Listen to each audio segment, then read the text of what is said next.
2020 में जब भारत में कोरोना वायरस की पहली लहर आई थी, तब आपने अलग अलग न्यूज़ पोर्टल के माध्यम से सुना होगा कि कोरोना वायरस के लक्षण 7 से 14 दिनों में दिखाई देते हैं और इसके बाद या इस दौरान ये फेफड़ों को गंभीर नुकसान पहुंचाता है और सीवियर केसेस में इंसानों की मृत्यु हो जाती है। इसी साल हमने क्वारंटीन, सैनिटाइज़र, हाइड्रोक्सीक्लोरोक्विन और मास्क जैसे नए शब्द न केवल सुने बल्कि उन्हें अपने जीवन का हिस्सा भी बनाया। घर हो या दफ्तर, बाजार हो या जंगल, हर जगह लोग अपने चेहरे को मास्क से ढके दिखाई देने लगे। और मास्क ना लगाने वालों के साथ हमारे देश की पुलिस ने क्या किया, यह आप अच्छी तरह जानते हैं। सरकार ने, या यूं कहिए ICMR ने, एक गुलाम की तरह अपने मालिक यानी WHO के आदेश का पालन किया और कोरोना के रोगियों पर हर उस दवाई का एक्सपेरिमेंट किया जिसे 2010 की सार्स की बीमारी के लिए बनाया गया था। सही मायनों में कोरोना वायरस के लिए उन सभी प्रोटोकॉल्स का पालन किया गया जो 2010 की सार्स की बीमारी के लिए बनाए गए थे। खैर, ये मामला अलग है। सितंबर 2020 में कोरोना वायरस की फर्स्ट वेव समाप्त हो जाती है और लोगों को अपना मुंह और नाक ढांके हुए लगभग 6 से 7 महीने गुजर जाते हैं। इसके बाद जब लोग पहले की तरह खुली हवा में सांस लेने के बारे में सोच ही रहे थे कि सरकार एक नियम बनाती है, मास्क ना पहनने वालों पर जुर्माना लगाया जाएगा और उन्हें जेल भी हो सकती है। इस नियम, या यूं कहिए कि आदेश के बाद लोगों का बचा हुआ साल भी मुंह और नाक को ढक कर ही गुजर जाता है। फिर 2021 आता है, वही मार्च का महीना और वही बीमारी का डर। सब कुछ वैसा ही होता है जैसा 2020 में हुआ था, लेकिन इस बार कुछ छोटे मोटे बदलाव दिखाई देते हैं। जैसे अब कोरोना बूढ़ों की जगह जवान लोगों को अपना अधिक शिकार बना रहा है और वायरस म्यूटेशन के कारण पहले से कहीं अधिक घातक हो चुका है, जो 7 दिनों में ही फेफड़ों को पूरी तरह खराब कर सकता है। और ऐसा हुआ भी, जिसकी आशंका थी वही हुआ, क्योंकि पिछली बार यानी 2020 में सार्स की बीमारी के लिए दी गई गाइडलाइन की 2 चीज़ों का उतना उपयोग नहीं हो पाया जितना होना चाहिए था। और ये 2 चीज़ें थीं रेमडेसिविर और ऑक्सीजन कंसंट्रेटर। आप जानते ही हैं कि 2021 में इन दोनों चीज़ों का बहुत अच्छा उपयोग किया गया है। बहरहाल, कोरोना वायरस की दूसरी लहर भी समाप्त होने को है और मुझे नहीं लगता कि यहाँ आपको कोरोना से हुई मौतों के सरकारी आंकड़ों और वास्तविक आंकड़ों में अंतर बताने की कोई ज़रूरत है। खैर, जून 2021 तक लोगों को अपना मुंह और नाक ढांके हुए लगभग 1 साल से अधिक हो चुका है और अब सरकार अपने मालिक यानी WHO, जो खुद चीन का गुलाम है, के आदेश पर एक नया फतवा जारी कर रही है जो इस तरह है। हमारे देश में लोग अक्सर कहते हैं 1 से भले 2। आज हम भी आपसे यही कहना चाहते हैं, 1 से भले 2। और आप याद रखिएगा, इस बात को अभी आप अपना मूल मंत्र बना लीजिए अगले कुछ हफ्तों तक या महीनों तक। 1 से भले 2। और ये 2 क्या होने चाहिए? ये है मास्क। अगर आप 1 की जगह 2 मास्क लगाएंगे, यानी डबल मास्क लगाएंगे, तो आप खुद को कोरोना वायरस से संक्रमित होने से अब भी बचा सकते हैं। हो सकता है कि इस तरह की जानकारियों से प्रेरणा लेकर आपने भी डबल मास्क पहनना शुरू कर दिया हो, लेकिन आपके लिए मास्क, चाहे वो 1 हो या 2, का दूसरा पहलू जानना भी ज़रूरी है। आप जानते ही हैं कि हम सांस में ऑक्सीजन लेते हैं और कार्बन डाइऑक्साइड के साथ साथ जल वाष्प या वाटर वेपर भी छोड़ते हैं। जब आप मास्क पहनते हैं तब ये कार्बन डाइऑक्साइड और वाटर वेपर मास्क की सतह पर जम जाते हैं।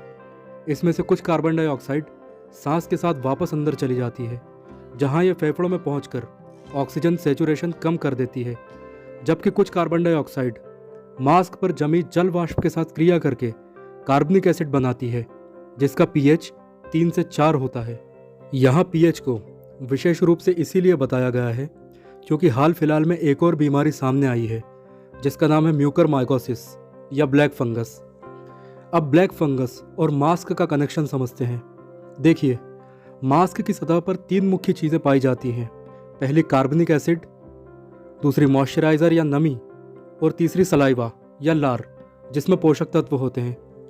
दरअसल फंगस दुनिया में हर जगह पाई जाती है, हवा में भी और पानी में भी। जब हवा में उड़ती फंगस आपके मास्क से टकराती है तो उसे अपनी वृद्धि के लिए तीनों चीज़ें मिल जाती हैं, यानी 3 से 4 का अम्लीय pH, मॉइस्चराइज़र और लार में उपस्थित पोषक तत्व।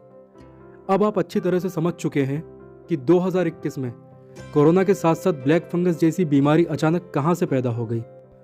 तो अब हम अपने मुख्य विषय पर आते हैं, जिसका नाम है हाइपरकैप्निया।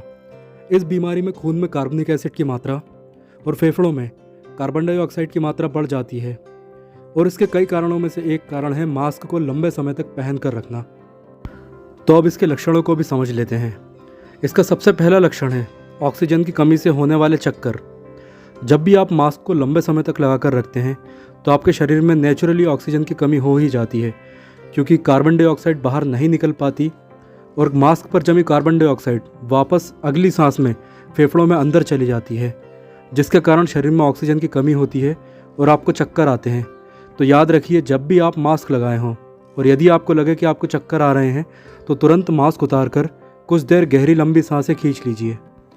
इसके अलावा आपको फोकस करने में परेशानी, सिर दर्द, दिशा भ्रम, सांस लेने में तकलीफ और ज़रूरत से ज़्यादा थकान भी हो सकती है।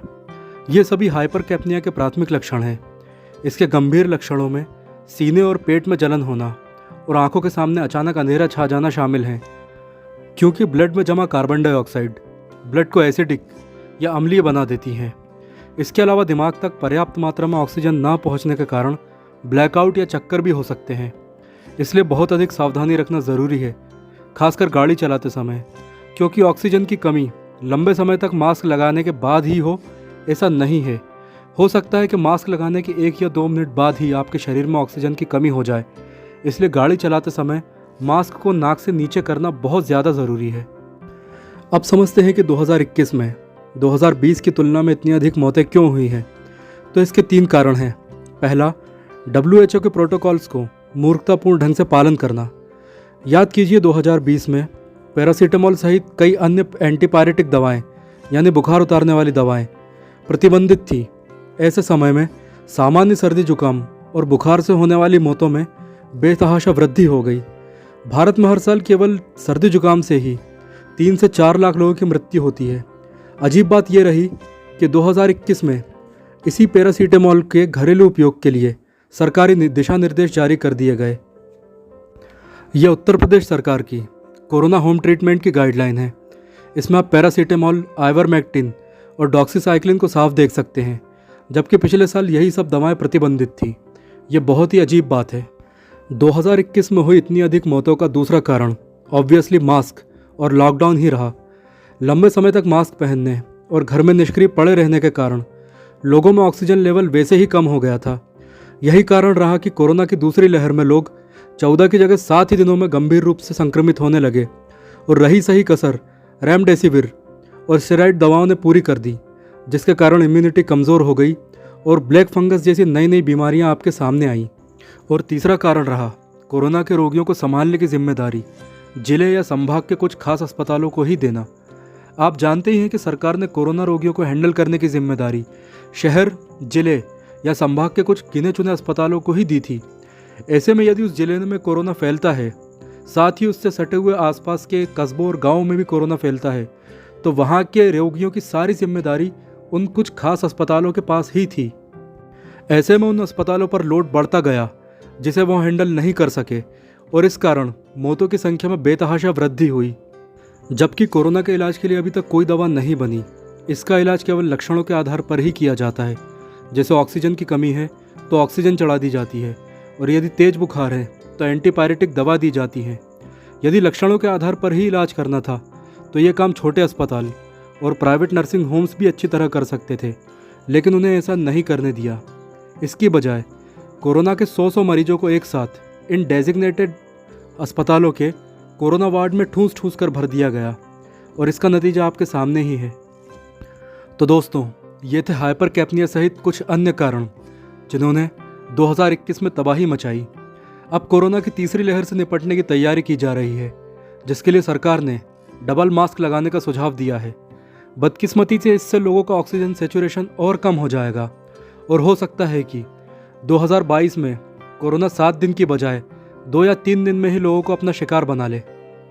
इससे बचने के लिए आपको मास्क का समझदारी से उपयोग करना है, और उन 2 तरीकों को अपनाना है जिन्हें आप हमेशा से जानते थे। वो हैं संतुलित भोजन और व्यायाम। वीडियो के अंत में हम आपसे चैनल को सब्सक्राइब करने और वीडियो को अधिक से अधिक शेयर करने की अपील करते हैं। साथ ही हो सकता है कि कोरोना की सच्चाई बताने के कारण इस वीडियो को डिलीट कर दिया जाए या चैनल को ही डिसेबल कर दिया जाए। अगर ऐसा होता है तो आपको केवल चैनल का नाम और लोगो याद रखना है, क्योंकि हम इसी से मिलते जुलते नाम और लोगों के साथ एक नया चैनल बनाएंगे और आप तक वो सभी जानकारियाँ पहुँचाएंगे जो आपके लिए जानना ज़रूरी हैं। तो मिलते हैं अगले वीडियो में। जय हिंद।